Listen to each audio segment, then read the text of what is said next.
what really moved the needle was uh, understanding your customer, building the website for people um, who are not digital, very tech savvy. I was just randomly calling them and understanding their needs. And I just started applying that. Welcome to the Mastering E-commerce Marketing Podcast. I'm your host, Eitan Koter, co-CEO of Vimy. In an era of rising acquisition costs and increased competition, this podcast is dedicated to helping you drive sales, engage customers, and build meaningful communities so you can turn passive visitors into active buyers. Don't forget to subscribe so you won't miss out on future content. Now let's get started with the episode. Arooba, how are you? Welcome to the show. Hi, Eitan. Thank you. Thank you for having me. Arooba, why are you so excited about marketing and e-commerce and growth? I I am just obsessed with it because it really tells you your results. You're doing something, you can measure the results, you can drive from there. Numbers have been my passion always, but marketing was something. It was not a planned career. I just started and got interested and I kept doing it, and it just here I am now from after 10 years. Marketing just pulled you to the job, right? Yeah, it just pulled me. I was actually going for a graphic designing career. But I think I was made for this, and I think it's a perfect career for me. Nice. Great to hear.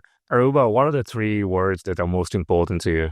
I would say that as a person and professional both combined, I would say I'm very grounded, strategic, and data driven. I mean, even in my personal life, I do so much the numbers game. Okay. Very analytical. Yeah, very analytical. And what do you mean by grounded? Grounded, I mean, I just look at things how it is. I look at the facts and then I drive from there. It's it's like a practical approach, I would say. Mm-hmm. Yeah. Nice. So you have great experience in launching from scratch a variety of brands, right? Tell us a little more about your experience with Triumph and how you scaled that to such an impressive growth. When I joined Triumph, it was 2016, and Triumph had a minimal digital infrastructure. They had no brand presence online, especially. They had a website, but it was not user friendly. No data, no paid channels. It started. I mean, it was just a 3 people team, and there was no direction. I just knew that I have to create a brand presence. So I started with the website. I started with the customers. I started with reaching out the customers, like what are the problems they are facing, what do they want to see, and then I launched a user-friendly website and built the analytics stack and rolled out. Started on Meta, Google, and email with proper tracking. And this was something I was doing just by myself. That's why I learned all of these channels on the way, because back then there was not too much focus on digital in 2016 especially. Wow. You had any KPIs or what was the target back then? They just left it on me. They were like, just build the infrastructure, and I just took it as a challenge because they were making 500,000 per year. And I knew that this is something I can grow because the brand presence was there. Brand was there from 30, 40 years. I think it was like a great opportunity because digital was on peak at that time.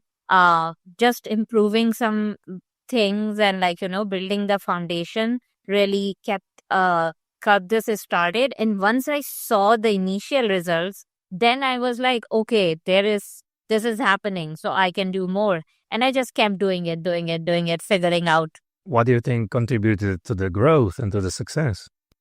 I would say what really moved the needle was understanding your customer, building the website for people who are like, some people were not digital, very tech savvy. And we had like our demographic from 35 to 45, 55 years old.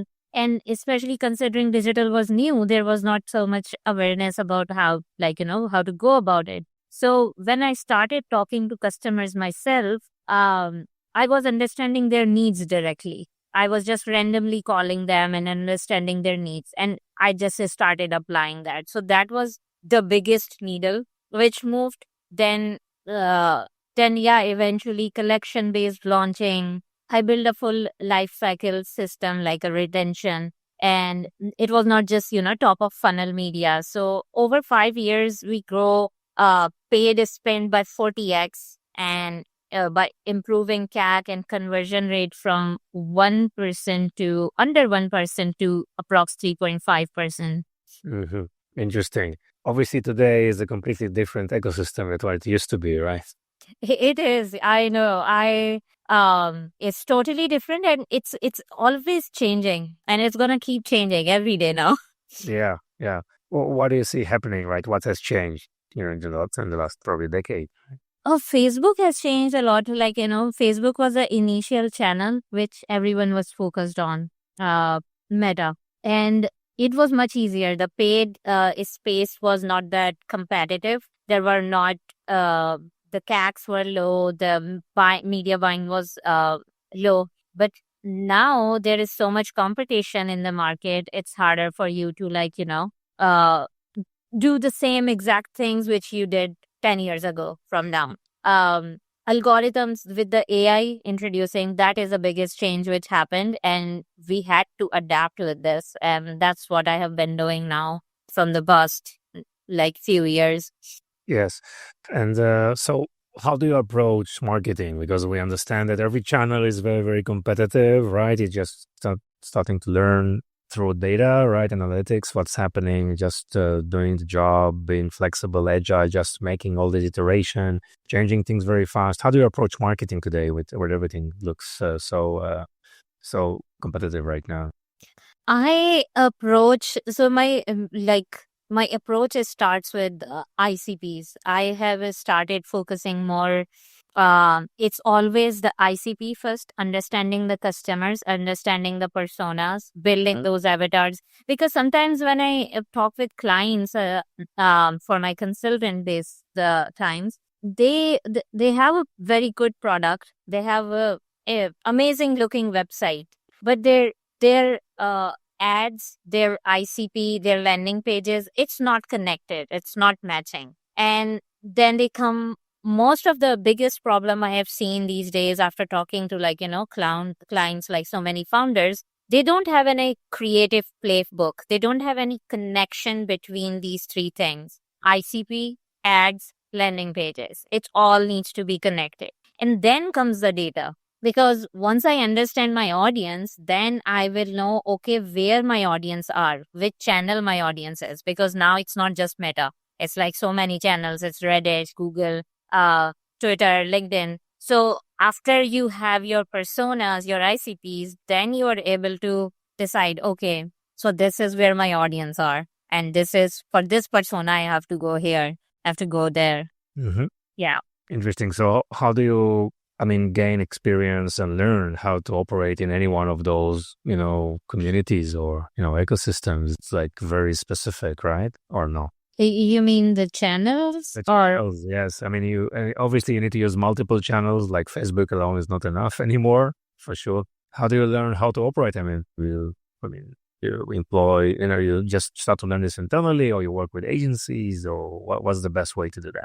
So, I would say back at that time, I started Meta and Google myself, and I started doing this because we had like limited budgets. But it was still like, only Meta and Google because that's where Triumph's audience were. But then I moved to an agency side. I started working with an agency, paid performance agency, and that was my turning point. That was the reason I switched, because I wanted to understand all the channels. I wanted to understand the agency side, being in different spaces, being in working with the clients in different industries. And what was happening. So I was building a team, but I was not building a team as far as like, okay, if they know Facebook, so there is a separate media buyer for Facebook. There's a separate media buyer for Google. No, it was like, you have to learn everything. You have to, because it's almost, it's the same. It's just a little bit, maybe the platform is different.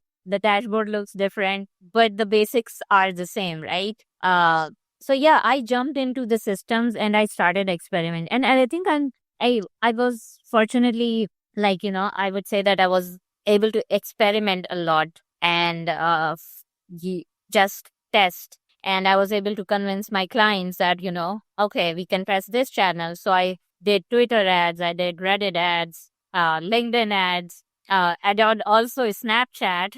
So I just jumped right into the platforms and started experimenting. Wow. Obviously, if you start from your ICP and you learn behaviors and you have a good amount of understanding of the data, right, then you can probably figure things out, right? Yeah. Yeah. Yeah. Nice. So tell us also about Stimara. I think it's a really interesting product, right? And tell us about your experience over there as well. I think it was you had this execution first mentality, right? So I'd love to learn more about that. Yeah. So Istimara is a neurodivergent. It's the brand, but it was focused on neurodivergent users, and that is how it is started. It was a Kickstarter based brand, and I was brought in to create the growth funnel, like the full funnel strategy approach. And by execution first growth means that I think, like I don't start building the strategy on the slides. I'm not that person to create like, the long deck and then say, okay, this is what's going on and stuff. Yes, I do my audit, but I build the dashboards, I build the campaigns, I build the tests, I audit, where your cat is leaking, where your money is wasted, and rewriting angles, aligning the LP landing pages, and own the output. So back to Istimara, this is the product they have. If you can see, so Yes. it's like a fidget toy for adults, and I would just tell myself, like, personally, that I didn't know that I needed a fidget until I joined Istimara, because I used to do things, but I didn't know that was fidgeting. I just wanted things with my hand. So it really improved my focus. And now I have this thing in just like, my pocket, sometimes is playing with it. It really keeps me grounded, focused, attentive in the meetings, because I think working in the digital space, I lost my attention spans big time. So, Right. yeah. And what did you find out when you started to analyze what's happening and started to figure out what's going to work in terms of the growth and channels? So with this Samara, what was happening that this was like it was very niche specific, Mhm. but with the customer behavior, with the data they had collected for like 2 years or so, it was very interesting that it was not just the customer reviews were not just from the neurodivergent users, and Istamara was focusing entirely on that niche, which is good, which made them like, $1 million company. But the thing is that if you want to grow, if you want to reach to new customers, the challenge they had that they have 67% returning customers and new customers were like, 33, 20, 30%. Uh, so if you want to reach to new customers, my idea was to let's learn from the customers' behavior. Let's learn from the communities there are, like, Reddit search, and understand what else this product is solving. And people, when we read the reviews and everything, then we were able to figure out, okay, this is, we can play with so many different angles. We can play with so many different personas. That's how it has started. When I joined the ad account was being handled by an agency, and the meta ads structure was, I mean, nothing bad about the agencies. I love agencies, but that meta ad accounts were not set up for success. And it was the algorithm, because the campaigns were structured in a way that our algorithm was getting confused. because it was so many campaigns. It was like not a simplified, and that ad account was in hands of like, 4 or 5 different people in the entire duration. Wow. Yeah. I simply just created the new ad account. I started feeding the signals, right signals from the top of funnel campaigns. And that's how the algorithm started learning fast. And then I launched some of the bundle options, some of the different persona based angles. And that I think really, really helped the brand grow. Mm-hmm. Nice. Obviously, we know that Meta is changing a lot, what with AI, and trust Facebook on retargeting and be specific. Why? What are your thoughts on this change or this new way of running ads? It's really interesting because now it's understanding the metrics. Of course, it's always data, but it's not a technical tool now. It's like a very creative plus technical thing. Mhm. Technical be I wouldn't say like, the entirely technical, but yeah, you have to be a combination of data driven and creative strategist, because if someone is handling the paid ad accounts, they are the front user. They know that what our customers are reacting to, what are the demographics, what are the audience segments. So yeah, you don't have to now overcomplicate the campaigns with the different interests and different. You just let Meta's AI do the thing. What you have to do, you just have to feed the Meta right signals, what your audience are, and how you do it.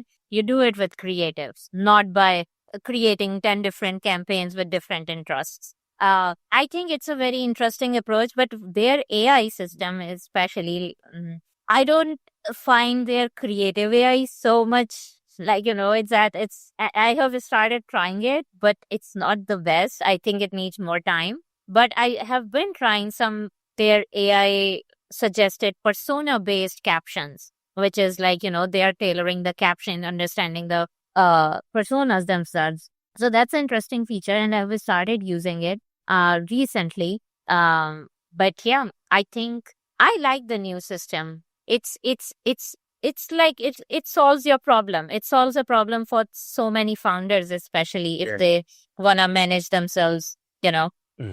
So, speaking about creatives, how do you align, ad creatives and offers, the funnels, the landing pages, specifically for CRO, right? For successful CRO.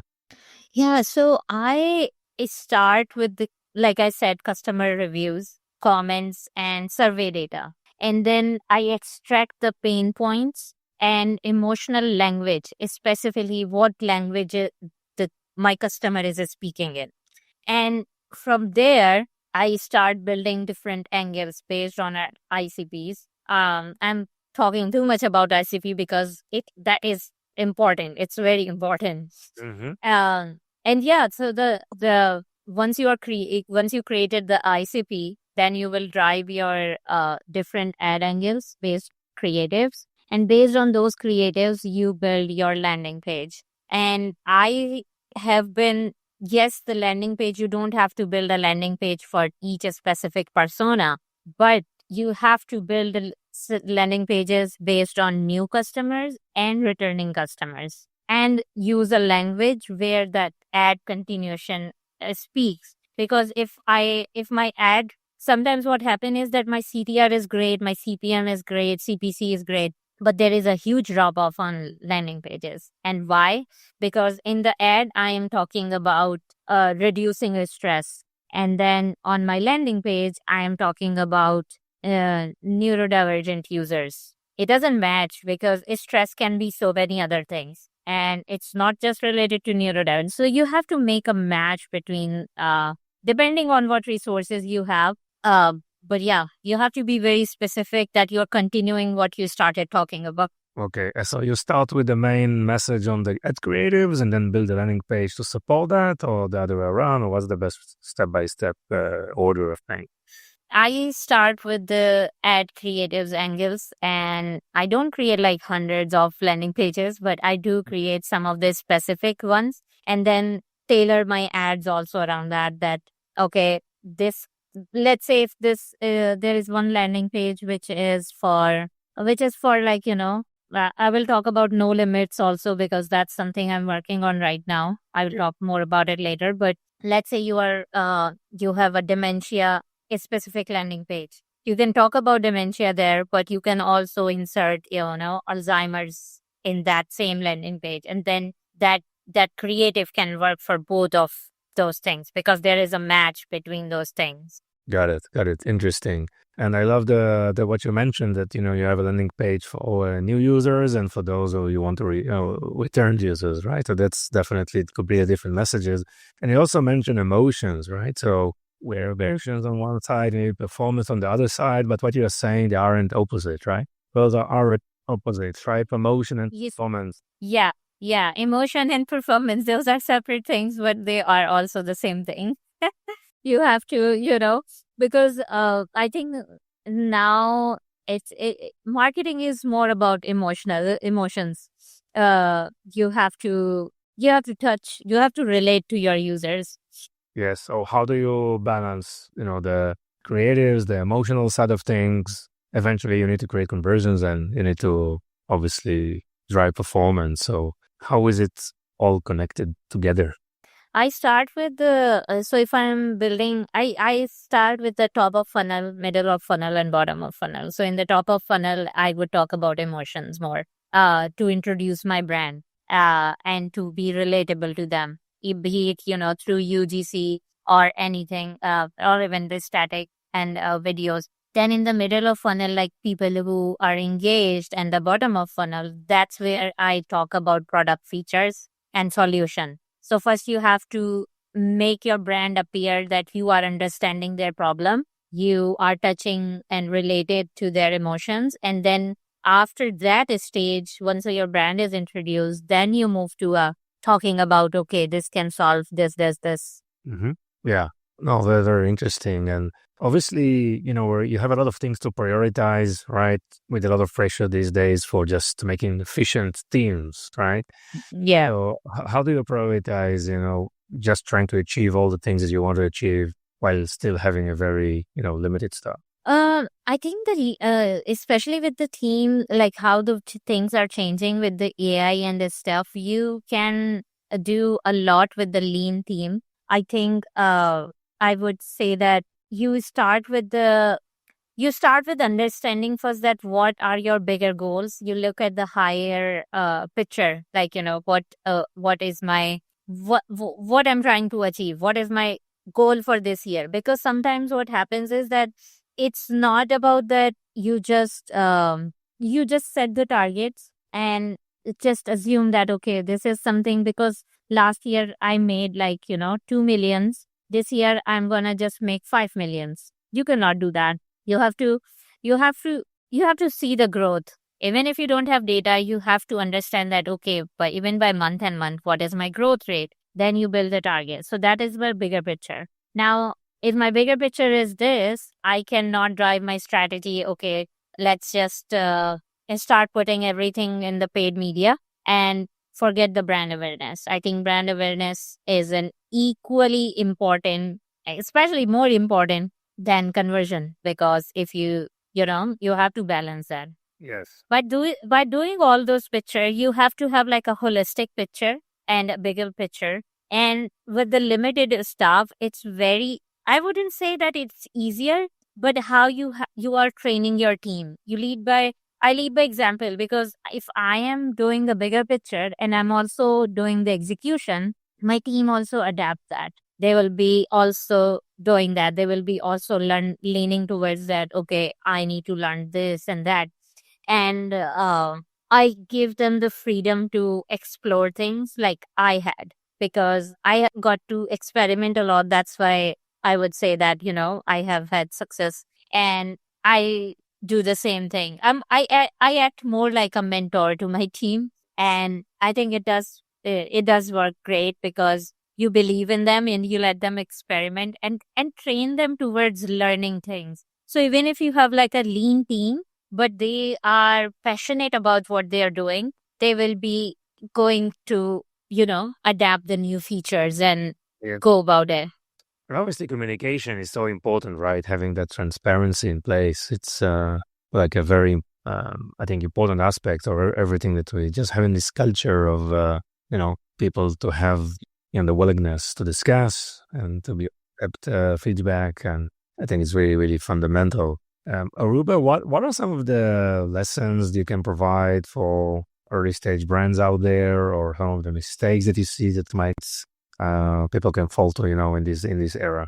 I think overall, I how many founders I have come through in the recent, especially in this year, I have noticed that there is one single thing everyone is struggling for, which I talked about earlier. Also, is that the creative playbook. I would say just do this one practical thing. For the founders or early stage marketers, just type in your niche and plus Reddit on Google. Mm.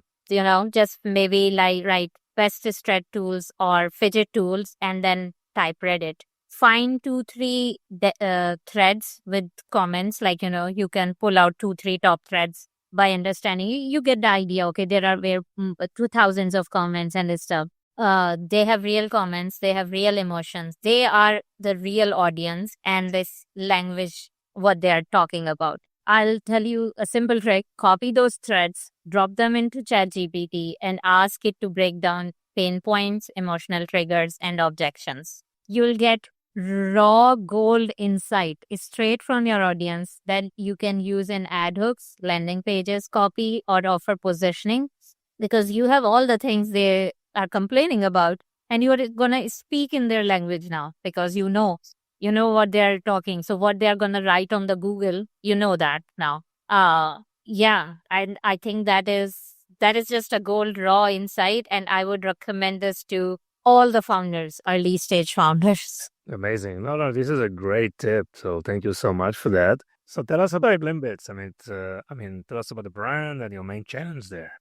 So No Limits is also a mission driven brand. It's founded by Erica Cole, who's it's a Shark Tank funded brand. She started by just making clothes herself, and then taking it to the Shark Tank and finding this market.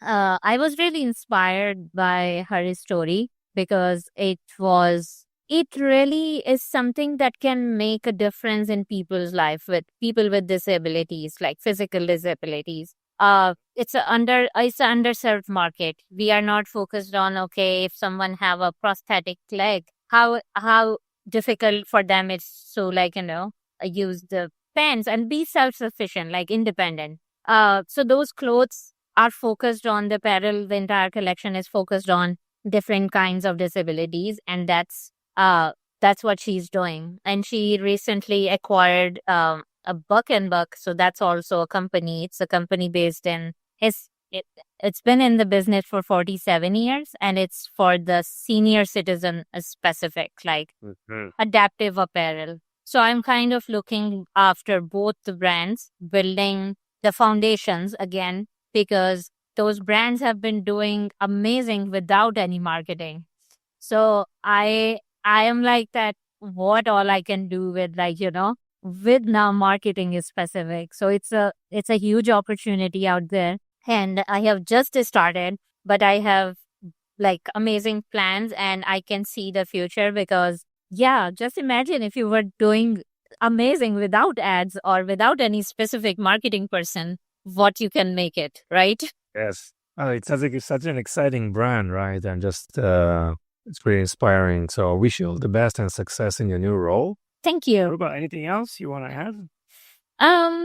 I think, just this tip which I shared, I think use that. Focus on your creatives, focus on your ICPs, and you will solve a lot of your problems with the higher cats. And and I want to just say that, I help DTC brands turn underperforming ad accounts and messy funnels into clean, high-performing growth systems. With a focus on aligning customer insights, messaging, and conversion strategy. So even if you are stuck between that you are not able to scale your spend from 10K to 15K, 20K, I'm happy to help, and I'm happy to give you an advice if you just want to reach me out. Just reach me out. I would love, because I love DTC space and I love founders. So I would be happy to help you. Nice. And how people can find you, Arooba? So my website is www.aroobakamal.com. It's my first name, last name.com. And you can also find me on LinkedIn. I can share my link, and you can maybe drop it in the Of comment. course, we will add all this information to the show notes, of course. Thank you. I think Great. It was a pleasure. Super interesting. Wish you all the best. Thank you so much, Arooba. Thank you so much. Thank you for listening to the end of this episode. If you found this episode valuable, please subscribe so you won't miss any of our future content. And if you could share this with just one person, it would make all the difference. Are you looking to accelerate your sales with the power of shoppable video? Explore Vimi, the video commerce platform that includes live shopping, shoppable video, and social commerce capabilities. Visit Vimi at www.vimi.net, that's VIMMI.net, where you can start with a free-for-life package. We appreciate your support and look forward to bringing you more valuable insight in our next episode.